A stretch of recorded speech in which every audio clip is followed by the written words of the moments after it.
Welcome back, everyone.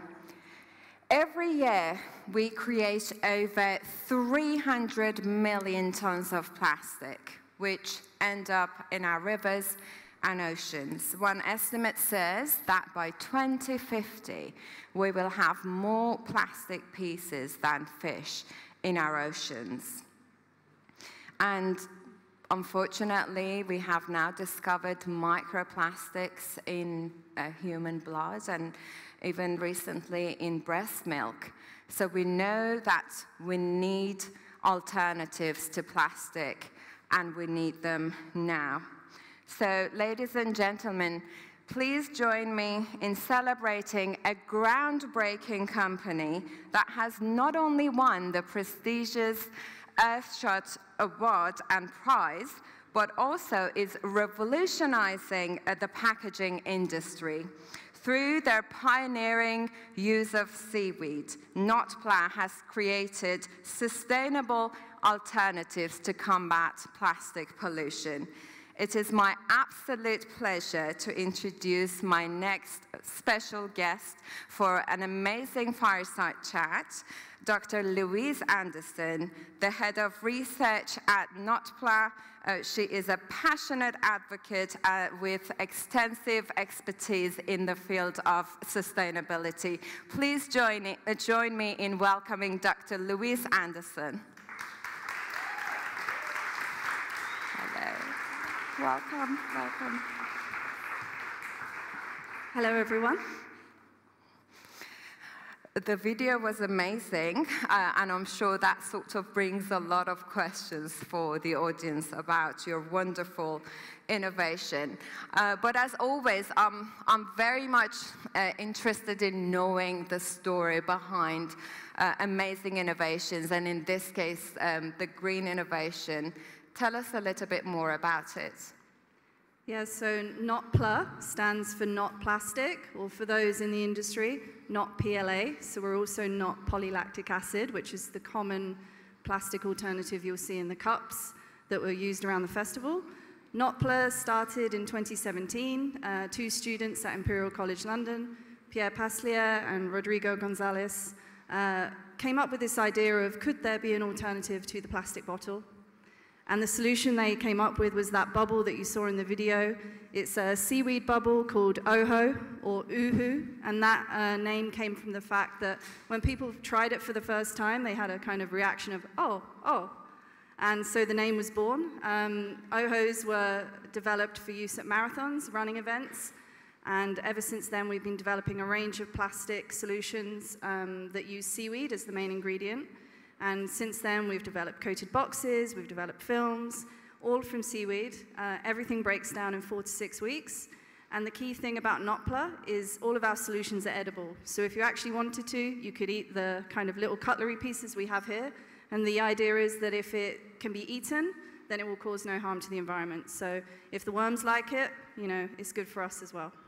That's amazing, and I have to add this, I have tried it, and I love just eating the packaging because it's a bit crunchy.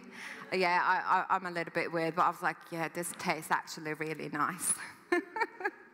So, Louise, could you provide an overview of your company's mission and how seaweed packaging contributes to your sustainability goals?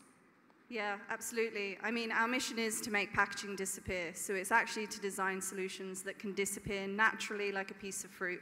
So we take the orange peel as one of our greatest inspiration. You can actually get an orange that will last for several weeks, but if you were to discard the peel in the environment, it would be eaten in days. And we do a lot of testing in-house with our materials, with our in-house wormery. So we actually check that our materials are eaten much quicker even than a piece of fruit because they're completely natural. And our mission in terms of sustainability is to actually replace as much single-use plastic as we can. So last year we replaced 2.2 million units of single-use plastic, primarily through the coated box that we have here. And our goals completely align with the UN Agenda for Sustainability. So we actually want to see our boxes in many different environments, and also the Ohos replacing single-use bottles at marathons. So it's really just getting the product out there and actively removing plastic that would otherwise be in the system. That's fantastic, which brings us to this because, I mean, we're using these paper cups thinking that they are actually paper cups, but we know that there is a lining inside it, and unfortunately that layer is always plastic. And I know Notpla is also providing that with the seaweed, is that correct? Yeah, absolutely. So you'll see on all the cups around and a lot of the plastic packaging now within the EU will have this little logo. It actually comes from the Single-Use Plastics Directive, which was a big win for us last year when it got announced, because it basically means the consumer will now be informed that there's plastic in your packaging. And in a lot of these scenarios where you use something for 5 minutes, you don't need a plastic liner that's going to be around for hundreds of years. So we developed a seaweed coating that will replace that liner. So what inspired your company to actually go for seaweed? I'm just wondering, what are the benefits to using seaweed instead of plastic? Well, seaweed is an incredible material. I'm a scientist, so it's got endless possibilities in terms of all the species that are available. There's about 12,000 species of seaweed. Seaweed, when it's grown, it actively sequesters carbon. It deacidifies the ocean.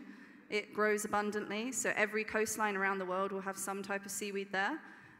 It doesn't require fertilizer or fresh water to grow.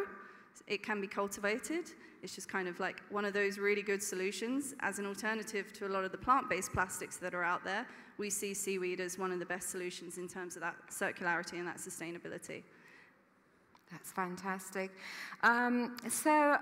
Give us some examples of how your seaweed packaging has been successfully implemented. Where are you at in terms of production and distribution? Yeah, so the Oho that you saw on the video there, we actually produced that on site in London. So we have a set of machines downstairs in our production area. We currently supply those for marathons all around Europe. So we were most recently in the Gothenburg Half Marathon, where we supplied all of the hydration for that event. We previously worked with Lucozade for the London Marathon, and we've also been doing the Seven Hills Marathon in the Netherlands. So we're actively targeting marathons at the moment for that technology. And the coated box, thanks to the Earthshot Prize and also our partnership with JustEatTakeaway.com. So Just Eat Takeaway, for those who don't know it, it is basically the #1 takeaway food service provider in the UK. I think in the Czech Republic you have Volt or Walt. So basically they worked with us to develop a range of boxes that are now available across Europe, so in 8 countries currently. And also for the UEFA Champions League final in Istanbul, that was all Notpla packaging. So we designed burger boxes, hot dog trays. It was a really great moment to actually just see the complete solution was just Notpla. That's amazing, and still the durability of it, because it just feels like plastic, but it's not. And I think that's the key, because, especially when I'm given a paper straw, for instance, I know after a while it sort of gets soggy and then you can't really use it anymore. I have not experienced that with your packaging, because I also did a live segment on the magazine show, and I had all of this, and I actually made the anchors eat all the packaging live on TV. So I think that's fantastic. Yeah, so the coating itself has the exact same grease-proof and waterproof properties of the traditional plastic solutions that you'd see out in the festival. So hopefully next year it will be Notpla, and we'll get to replace even more plastic. So fingers crossed.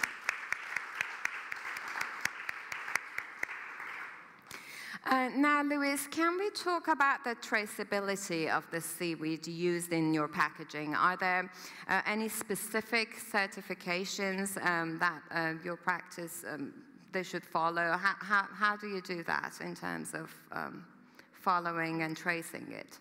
Yeah, so we've obviously been working with seaweed since 2017. We've got really good established partnerships in France, in Spain, and also in the UK. Seaweed industry itself has been around for hundreds of years. Obviously, we use it in a lot of food items. You might not know, but there's seaweed extracts in your toothpaste, in your food, in your cosmetics, also in the foaming agent that makes your beer nice and frothy, sometimes uses seaweed. So the industry is already well established. We work with food-approved partners who already have the systems in place to actually make sure that the material itself is food-grade, edible for our purposes. But importantly, everybody works under quotas. So all of the established partners have a very close relationship with the sea, with the farmers, and anything that is taken is actually monitored. We make sure that you know, we're not taking too much out of the ocean that would cause a detrimental effect, but equally it's heavily regulated. So actually in the UK alone, you have to get a license from the Crown to be able to set up a seaweed farm. So now, you know, King Charles will hopefully have more and more people knocking on his door asking to build seaweed farms because it's becoming increasingly more of a sustainable source for materials. And there's also lots of kind of standards in terms of the processing of seaweed and how it's kind of tailored for our process to make sure that it's clean, it's purified, it doesn't contain any heavy metals. But we have a seaweed sourcing team and an impact team at Notpla who are constantly kind of scouring all of our partners, making sure that they're adhering to the best practices. And I was scrolling down, sort of browsing through your website, and apparently, tell me if I'm wrong, I don't know, I need to know more about it. The kind of seaweed that you're using for the packaging, even the growing and the plantation of it is sustainable, and they grow fast, is that correct? How long does it take for one to grow? Because they're quite tall as well. Yeah, it really depends on the species. Right. So some can grow up to 1 meter a day. There's lots of differing statistics depending on which type of species. But and you're using different ones? Yes, we are. Okay. So we use brown seaweeds. We also use red seaweeds. I'm a scientist, so I'm interested in the greens at the moment. I'm interested in what we can do with them. And again, it's about making sure that the partners that we're choosing are following those sustainable practices. We're also quite interested in the ethics behind the farms that we're choosing to work with. So we're actually trying to work with a farming kind of provider in India at the moment who's all about social responsibility and is actually providing a really good environment for the workers as well as providing the best material for us. So now I have a question because as I said, I have tried the water and the cocktail in the little bulb sack packaging. So you put it in your mouth, it's burst in your mouth, you drink the liquid, and then you chew the seaweed. Which one is that one? Because I really like the taste and the texture of that one. So yeah, that's a combination of brown seaweeds. Right, okay. So yeah, that took quite a while to actually get that exact taste quite right. So we went through many samples. We quite often have sampling in the office, and at the moment we're actually developing that solution for energy gels for marathon events. So watch this space. There should be more of those coming. It's fantastic. I really hope everyone here gets to try it. We wanted to offer you some, but it was difficult to, unfortunately, sort of ship them and post them from the UK to Czech Republic, but I do encourage everyone to try it. It's amazing. Louise, in terms of scalability, I know, I'm sure there have been like challenges and opportunities. Can you tell us a little bit more about that? Yeah, so there's multiple challenges with the scalability. First of all, I have a little video that we can show that can kind of show you our main technology. So maybe if you could cue the video, and I can just talk you through it. Oh yeah, here we go. So if you think of the sheer volume of seaweed that we would need to develop, you know, millions of boxes, we then need to have a formulation and ability to actually put it on scale on a mass machine. So this machine, actually, to shut that down for a few hours, can you imagine how expensive that is? So we need a lot of investment to be able to test and to try things. We're lucky enough that we had partners from the early doors that were really inspired by the fact that we wanted to put seaweed on a traditional plastic machinery. So it's about finding the right partners, finding the investment so that we can repeat tests, tune the formulation, and get the product at scale. So that was kind of like one of the main challenges. And I think now we're in this interesting time with the EU Single-Use Plastics Directive that actually there's even more misinformation out there. So there's a lot of solutions out on the market who claim to be plastic-free, but if you actually look at the underlying technology, it's quite often a thing like aqueous dispersion coating. I won't get too scientific, but there's nothing really natural about the coatings that are currently used at scale. So for us, it's also about like educating the consumers, educating policy to make sure that our solutions can be marked as not only exempt of the EU Single-Use Plastic Directive, but truly are recognized as plastic-free. Yeah, because I'm very much aware of those biodegradable plastics that we use. We know they are still chemicals, and you know, so in some ways they are still polluting our planet. Is that right? Yeah, I mean, there's a place for every type of material nowadays. I mean, a lot of those solutions are really good substitutes because they can be industrially composted. But as we know, it's really difficult to find, a unified system to collect these materials and to actually take them to a composter and to degrade them at high heat and temperature, which is what they need. Whereas this is where Notpla is actively trying to target a solution that can be recycled in the case of the boxes, or, if our pellets, our we've got these cutlery alternatives, if they were to end up in the natural environment, they'd break down like a piece of fruit. Obviously, we don't want that to happen. We do encourage composting. We want to see that circularity of the material being returned, but we don't need that high heat and high temperature and high pressure that a lot of the traditional solutions currently need. You just pointed out to the packaging, and I know also the papers that are used for these packagings are also sustainable. Yeah, so another thing about the kind of coated boxes or the takeaway containers we've all got used to is they contain a lot of hidden chemicals inside. So they contain PFAs and also these other things called sizing agents, which are actually in the paper to try and improve the water barrier. They've been used for a long time, they're kind of traditionally hidden, nobody knows that they're there, but we've actively sourced board that doesn't contain these chemicals because we don't need it with our coating. We've designed a solution that not only is a sustainable coating, but it also contains no hidden nasties inside the board as well. I know you sort of touched on the collaboration part and the companies that you collaborate with, but we know partnerships are crucial when you're driving such an amazing sustainability project forward. Is there anything else that you would like to add on to that? And what other companies that you are currently working with? I mean, maybe just to touch on the Just Eat application, because what was interesting is we used to supply them with ketchup sachets as part of their takeaways. That's how the collaboration started, and they actually came to us with a problem. So I think it's more about actively finding partners that have a problem they want us to solve. They said, hey, we know there's plastics in our boxes. Can you actually find something that we can put on our boxes that's not plastic? And that's what kind of born the takeaway box. And since then, we've got a number of different big brands that have been engaging with us, still a little bit top secret. There's hopefully a really nice European sports brand that we'll be partnering with in the coming months, so in the next year, we'll be able to announce that. In the fashion world, we've had engagement from everybody who's interested in seaweed paper for their boxes. We did a collaboration with Hakel's a while back, which is a cosmetic brand, and they had all seaweed paper as part of their range. So yeah, we've got so many different opportunities here that I think the partnerships and the people that come to us with problems are the ones that we're most fruitful with. That's amazing. So, of course, consumer education and acceptance play a vital role, and we need that. I mean, it's all about demands, isn't it? So are there currently any plans for that? Do you do anything to raise awareness and educate the consumers in order to grow the market in that sense as well? Yeah, absolutely. I mean, since we won the Earthshot Prize, we've had to definitely increase our marketing capacity. We get so many inbound inquiries, which are, fantastic to have. We're really lucky that the generation that we're living in today, people are actively engaged in this topic. Young people are fantastic in the fact that they really want to support us, and we have a really good kind of committed following at Notpla. So we have, we're active on social medias now. We've got a blog, we've got a newsletter. Every year we have an impact report that we publish to all our members so that you can all see kind of the figures behind what we do here. And we see it as a really crucial part of our role, technically to explain to a lot of the partners that we have that actually the coated box is better.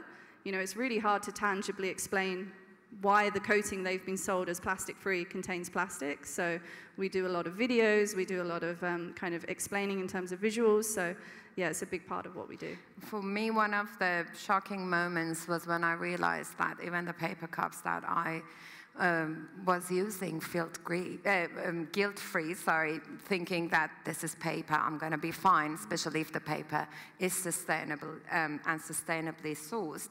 That's when I realized that, there is still a bigger issue, and that's the lining. So I think, yeah, it's the more the consumers are aware of such problems, the more I think they are keen to find a better alternative for that. And I thought maybe it wouldn't be too bad to also very quickly talk about your experience and winning the Earthshot Prize, and maybe explaining what that is. I'm not sure if our audience here, everyone here knows what that is, but it is big. Yeah. So the Earthshot Prize has been also called the Nobel Prize for the Environment, which I love that title. Being a scientist, I think it's fantastic. There was basically a number of solutions that got nominated last year for this prize. We didn't really know what it was, but it was run by Prince William, so we thought that's pretty cool. And since then, we went through the process of a number of interviews, a number of due diligence, and last year in December, there was an awards ceremony in Boston, whereby there was a lot of celebrities there who were announcing the different awards for the categories. Notpla was nominated in the Waste-Free World category, which we won. And basically, since then, it's been, visits from Prince William. So Prince William actually came to visit us at our office in Hackney Wick. For those of you that know London, it is not the most desirable part of London. So it was very strange having the security there and having Prince William, poking around the site and having a look at our technologies. So it's been fantastic for raising awareness for the company, and it's really allowed a lot more of the commercial conversations that had been open and had kind of fallen by the wayside to come back to us and reopen those discussions. Since then, for any football fans, I'm really excited to say that the majority of the Champions League finals are all Notpla, and also I think there's a few of the big football teams in the UK that are going to convert all of their packaging to us. So. Tottenham Hotspur, yes. I'm hoping. Yes, actually, they're the first ones, my favorite hopefully. team, yes.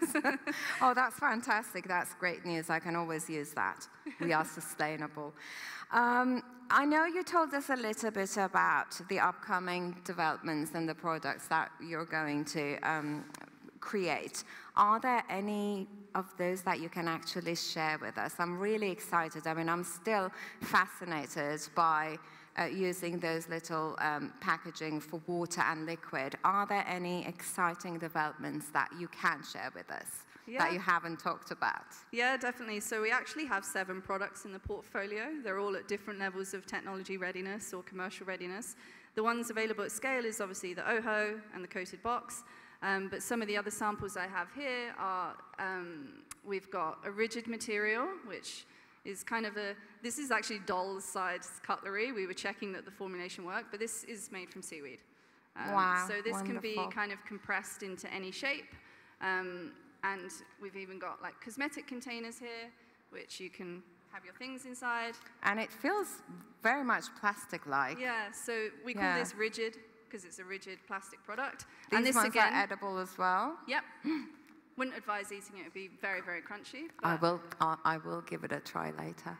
This is actually, it will dissolve in water. And actually, interestingly enough, that has been one of the collaborations we've had recently was with a watch company who wanted to make a really fancy box for their luxury watch so that as soon as you took the watch out, you could actually dissolve the whole thing in water.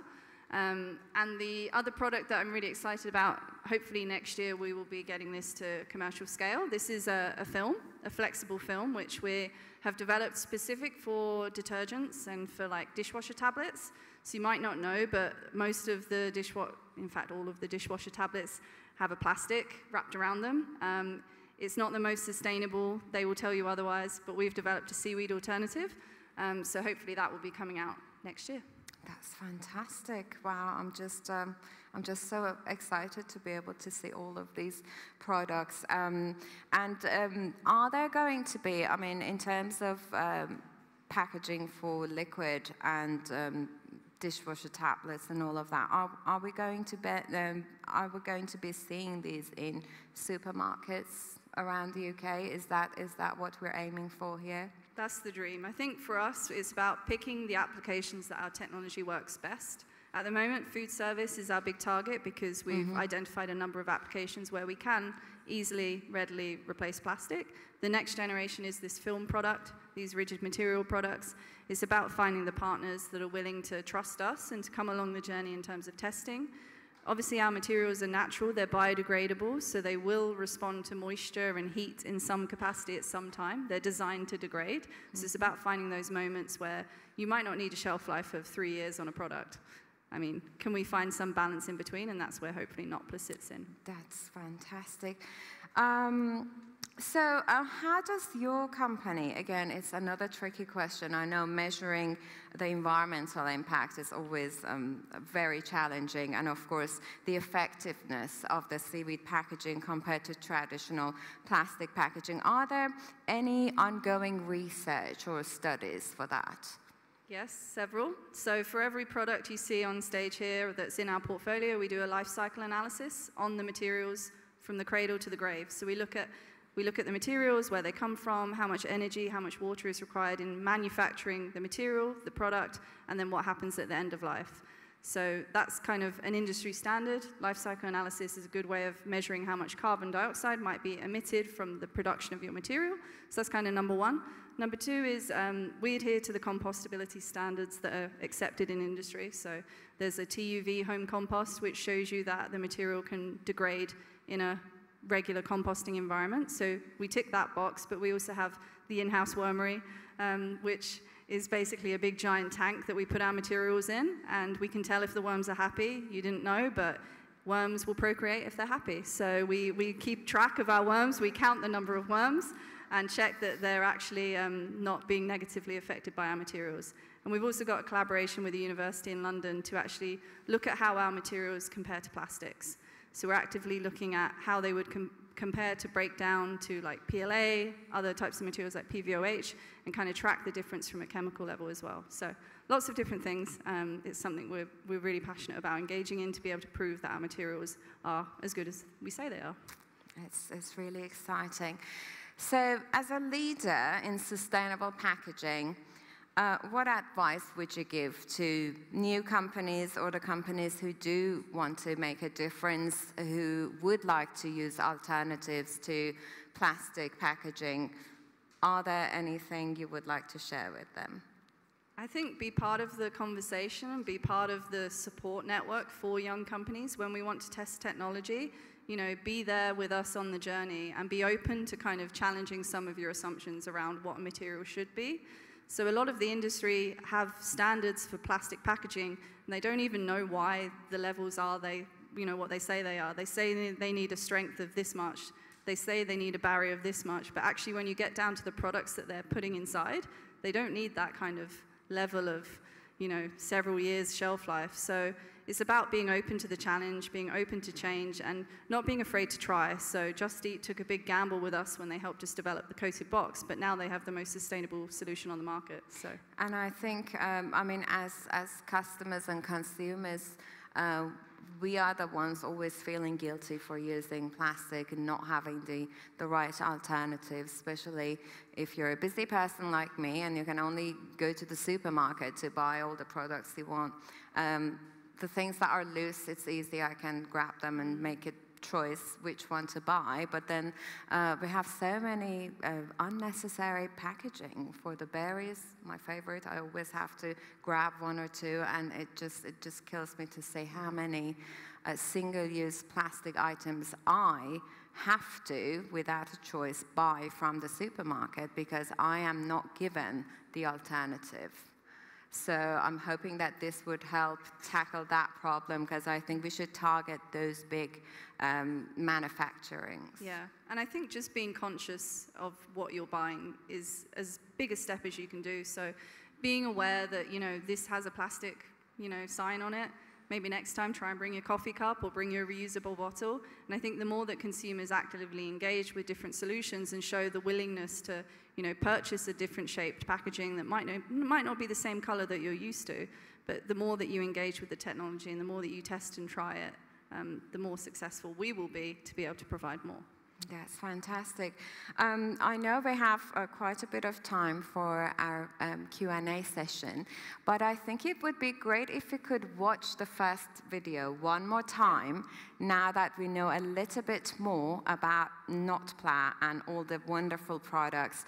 Then we will take the questions from you, and I do encourage you to come later during the break and have a look at these amazing products and even try to taste them. So could we please have the first video played again? Thank you.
I love the using nature to save nature. Are there any questions for Louise? I'm sure there are. I've asked so many questions from you. Could we please have the mic to that gentleman over there, or the lady? Would you like to go first? Is yours working? Perfect. Does it work? Yes. Yeah. Hello. I would like to ask if you are in cooperation with other companies, or first I wanted to ask, what is the company that you're going to be cooperating with? Is that going to be Adidas, yes or no? If you can answer that. If I can tell the company that we're working with. Will be Adidas. You mentioned a sports company in the future that you're going to be cooperating with. How many? No. Sorry. Is that, if that is going to be Adidas, though? Oh, no. Adidas. No. Not at the moment. Cool. All right. So, but I wanted to ask if your products are present at football matches where the consumers are primarily not very interested in whether the product they're using is biodegradable or not. Have you thought about a way how to make it more obvious for the final consumer? Because it is the problem we are facing is mostly in the information. People are not informed in about the cycle, how it works, and I'm not sure if larger companies, if their interest is there, if they take a look at the product, if they take a look at it and see, okay, so this is a way how we will inform the final consumer that this is biodegradable and it's a good choice. So if that is maybe something that you should be also be focused on yourself as a company, because I don't think that the other companies will care. It's a really interesting point that you bring up the football matches, because actually that is probably the best environment to have a solution that is truly compostable, that is truly recyclable, because they won't care too much about where it goes at the end of the football match. They will chuck it on the side. And one of the biggest problems with those football stadiums is that they had these industrially compostable solutions or these recyclable boxes that actually, if they had any food contamination, they had to go to landfill. And the brilliant thing about our technology is it can be recycled even if there is some food contamination there. So that's kind of why we went down the football stadiums route. And because they recognize the people that arrange these events, they recognize it's a problem. They recognize that people don't care at the end of the match and they throw it to the side. But we have an in-house design team that are actively developing the brand at Notpla. So actually you probably can't see, but on the side of each box is kind of seaweed coating. So we're quite strong in the fact that we like to educate people on the box. And at the bottom, we've got the kind of little sign that says you can throw me in your home compost or you can put me in your recycling. So it is part of what we do, and we do try and educate the companies that we're working with. And actually, we get so many inbound inquiries from companies who do want to change. It just comes back to that question around the standards and the fact that the people high up do want to change. They recognize sustainability is something important. But then when you get to the technical people, we have to really convince them that our solutions work. And it doesn't matter how many times you test and prove something. This is why we kind of push our own products out into the market, because we have to be able to demonstrate that in the real world it works. Just because it doesn't tick the boxes that they've been used to ticking for so many years, doesn't mean it can't be done. So. And it's the argument and the topic of the importance, actually, rather, the importance of raising awareness, because it comes down to the demand that if the consumers, there are enough consumers to demand for better quality packaging and, for cleaner packaging, I'm sure that's when the companies would be willing to make that transition, don't you think? Yeah, absolutely. And it's about being aware again. And consumers will now hopefully be aware of the things that contain plastic, try and avoid them as much as possible, and then help us solutions like ours come onto the market as an alternative. Thank you. We have a question there. Yeah.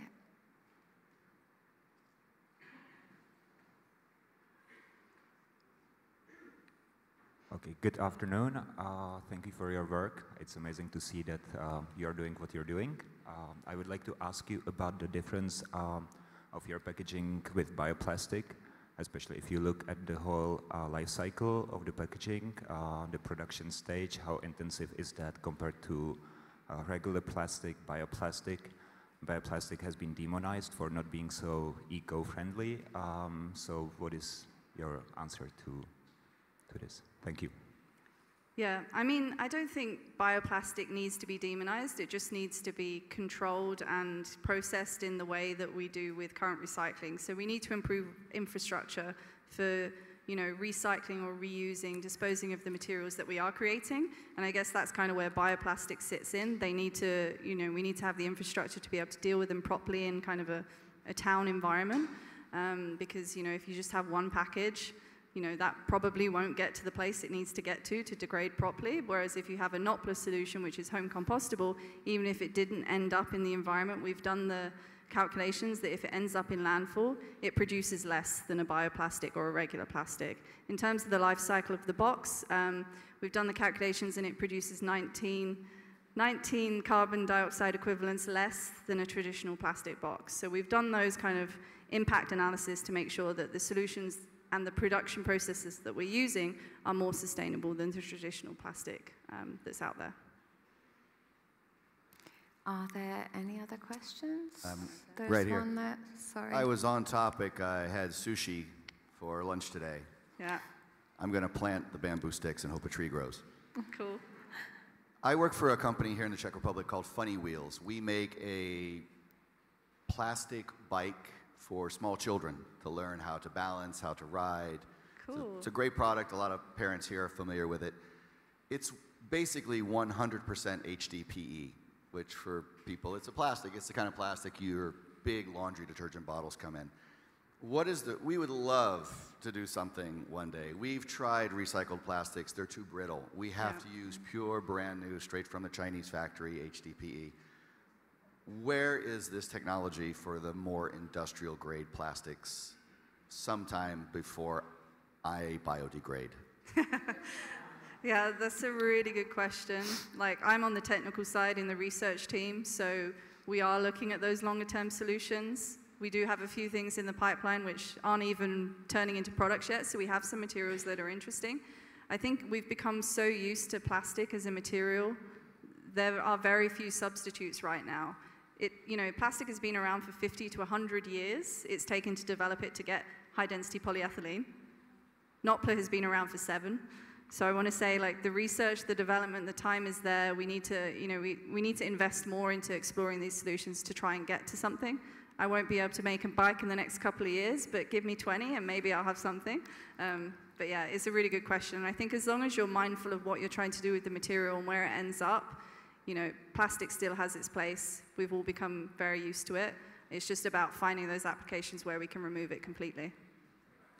I mean, even if we can just get rid of the single-use plastic items, I think that is still a big win, because that is where the problem is at the moment. Yeah.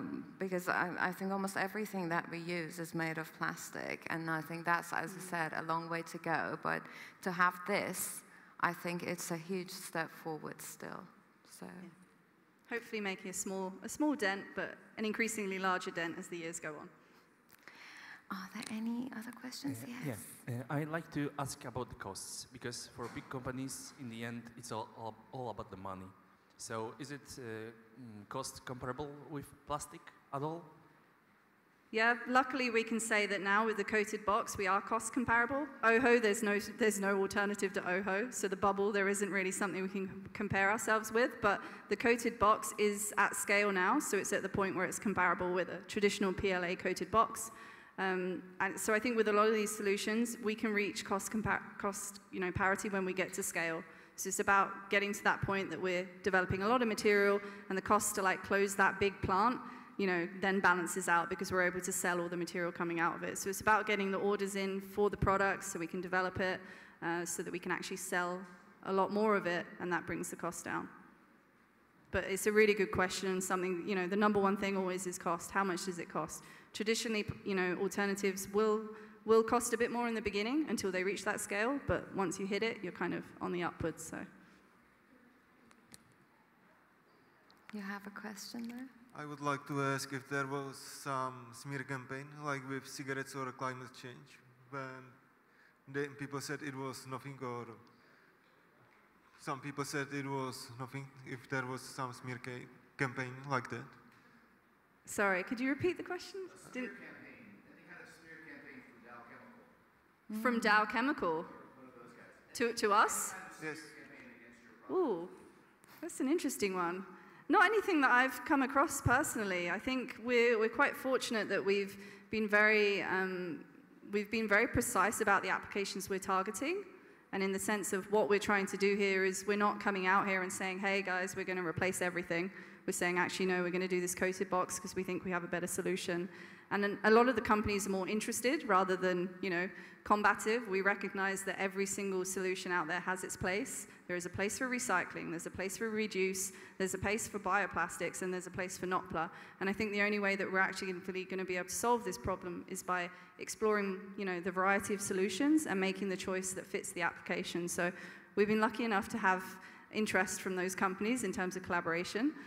So yeah, so far so good. Do we have, at the back, the gentleman over there? Hey, I just want to ask how sustainable is the production cycle? Because if you're extracting stuff and you're sending it, if it goes to landfill, you have still depleted the resource that originally came from, right? So. Yeah, and that's where LCAs come in, and this is where we, evaluate the whole process in terms of, the consumption of getting the raw material through to the production process, through to the end of life. So products that we have here are like the coated box is designed to be recycled first because obviously there's paper there, it's a valuable resource. In terms of the actual coating or the other biodegradable materials that we've developed, they're natural, they're like fruit peels, they can be home composted and returned to the earth and actually have that benefit of recycling the nutrients. But it's something that we're constantly evaluating, and I think we've become used to packaging as consumers. We're never going to be able to get rid of packaging, I don't think, in my lifetime. So it's about finding those opportunities where it's a better solution.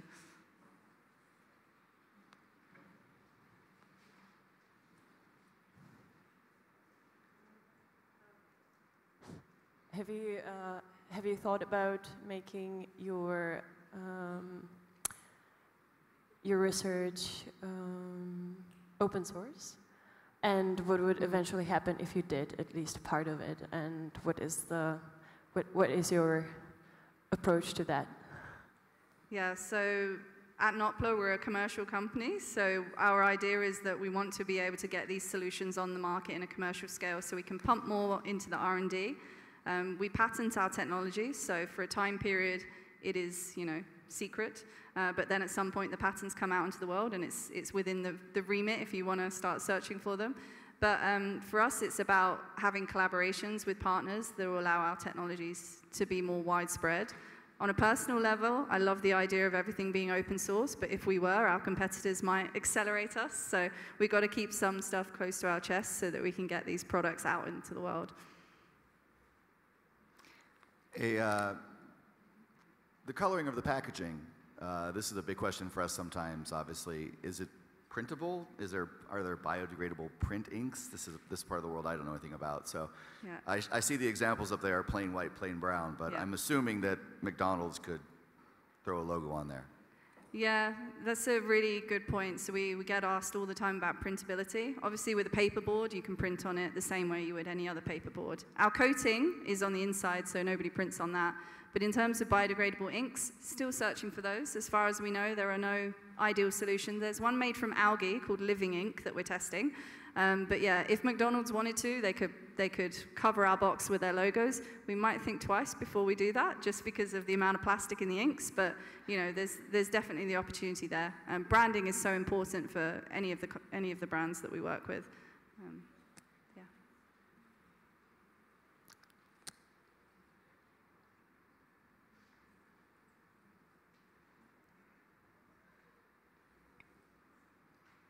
I will try to ask a more general question regarding life cycle assessments across industries.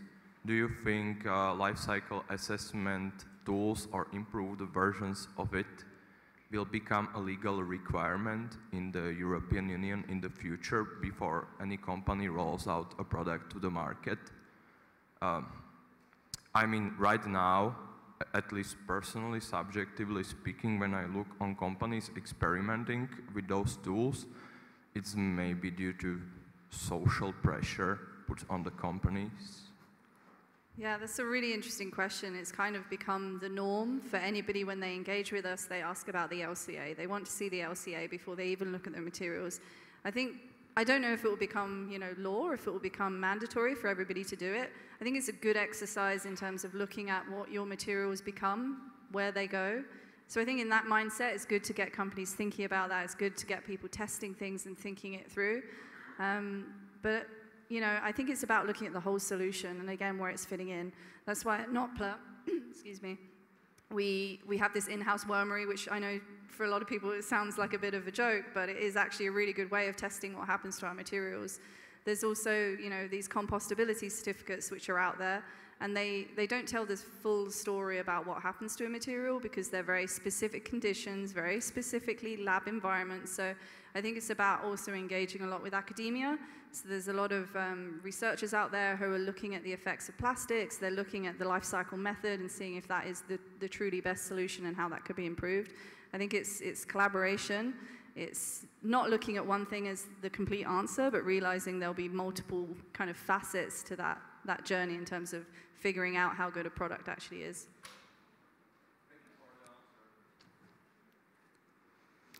Are there any more questions? I don't see any raised hands. Yes, there's a lady over here. Thank you. Hello, just a very simple question. Does it require a special recycle bin, or how it's gonna be in the cities, or? Any special recycling, was that? Yeah, recycle bin. Like in cities, we have like paper, plastic, and so the cardboard box is just regular paper recycling. So we've done tests at scale that show that when you have lots of these boxes together, the coating completely separates and it can be recycled just like normal paper would with good recovery. To the paper one? Yeah. Okay, thank you.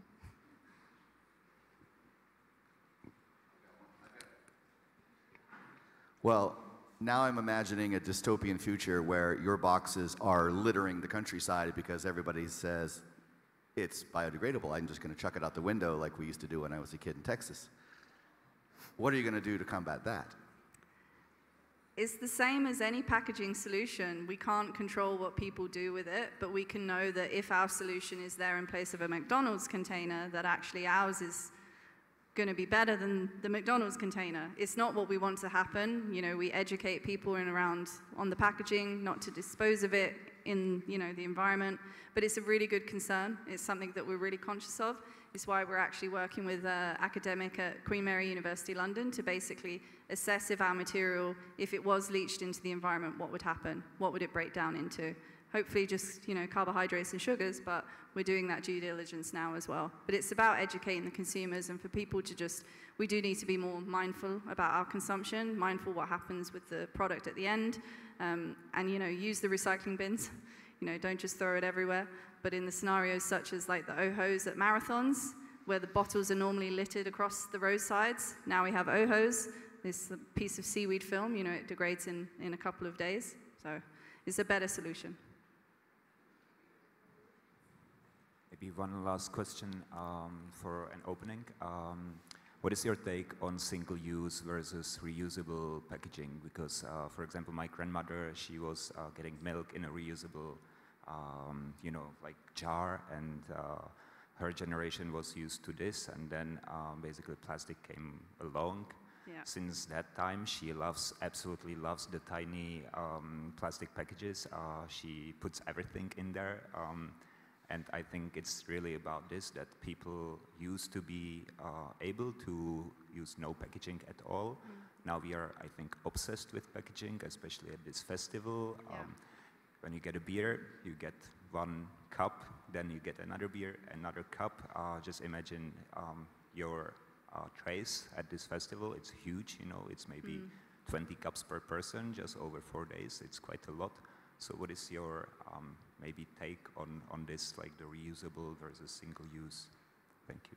Yeah, it's a good question. There's lots of good questions. These are things we debate in the office all the time. So the reusable versus recyclable versus biodegradable, there is definitely a place for reuse. If reuse is done well and things can be returned and there's the infrastructure for it, you know, it's great.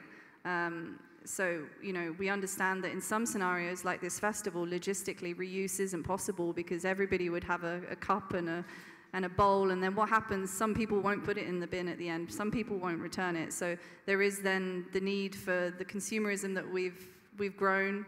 You know, we've all got used to having packaging, so it's not going to go away. It allows us to get, you know, food from all over the world now through packaging. So there is a need for a solution that kind of has that balance in the sense that the impact is less at the end of life. In terms of footprint, you know, no matter what you do, the plastic packaging will be there until you can prove that another solution works. So I've scouted some of the solutions out here, and they're mostly plastic lined. So I'm going to be very excited about next year, hopefully replacing it with our solution, and then the material can be recycled fully without that contamination point of the plastic lining, which really is the thing that we're trying to tackle. I'll keep them coming since nobody else does. Weight. Weight is a huge consideration for most of these people. You're talking airlines, industry. How does it compare weight-wise to traditional solutions? I'd say it's lighter. I haven't personally looked at actually the weight, but I'm sure someone in the team has. Especially like the coated boxes are comparable, if not better, I'd say. The coating is extremely thin. We don't need a big thick layer like plastic does. The seaweed has a really good barrier even at a very thin level. So a nice one to think about, actually. We are nearly towards the end of our session. If there are any last questions. Thank you so much, Louise and Shuka. This has been so invigorating and stimulating. I have a question about, and I may be wrong here, but as you said, seaweed has been around for hundreds, thousands of years. There are probably some indigenous populations that have been using seaweed to their benefit in everyday life and livelihoods for so long. Are you tapping into any of those knowledge bases to really understand more about how that knowledge of seaweed can be transferred into the work that you're doing in sustainability and to use seaweed as this like alternative product to make the environment a better place? Yes, where we can. We have a seaweed network, so we have a big list of all the different seaweed partners we talk to around the world. We're also pretty close with Vincent Dumézel, which is a UN advisor to with everything to do with seaweed. He just wrote a book, so he's been helping us speak to those different farms, those different groups, everybody who knows things about seaweed. We're very active in learning, and I think as a scientist, like, you always realize that the people who have been using these materials for hundreds of years know it 10 times better than you. So yeah, we are engaging with them, and it's something that we're really passionate about doing, continuing the conversation and learning as much as we can. That's wonderful. Thank you. So I have a last question. Very often when you go to a restaurant and you want a takeaway, those places that do not offer a biodegradable box offer this for free. And those where you can get takeaway in a biodegradable box usually charge a lot.